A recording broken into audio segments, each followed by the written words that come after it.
don'ts of the Bible. చాలా పర్యాయాలు బైబిల్లో చేయకూడదు, దేవుడు నిషేధించినటువంటి వాటిని గురించే పట్టించుకుంటాం. You should not kill.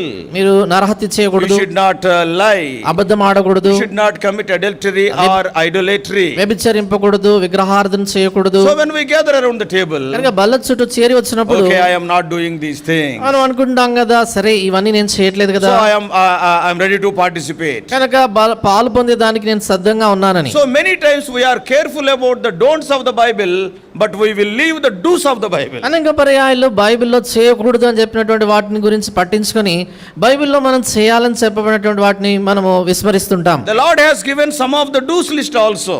దేవుడు ప్రభువు మనకి చేయవలసినటువంటి వాటి యొక్క పట్టి కూడా ఇచ్చాడు. You are my ambassadors. మీరు నా రాయబారులు, You are my witnesses. మీరు నాకు సాక్షులు. And today we are seeing you are the salt of the earth. ఇది మనం చూస్తున్నాము, మీరు లోకానికి ఉప్పై You ఉన్నారు, are the light of the world. మీరు లోకానికి వెలుగై ఉన్నారు. Many times we will not examine the other side of the coin, only one side we examine. చాలా పర్యాయాలు మనం పరీక్షించుకునేటప్పుడు నాణానికి అటువైపు పరీక్షించుకోనం గాని నాణం ఒకవైపు మాత్రమే పరీక్షించుకుంటాం. But we must think of the do's of the Bible also. అయితే బైబిల్లో మనం చేయవలసినటువంటి వాటిని గురించి కూడా ఆలోచించాలి. If you are doing what you should not do, it is a sin.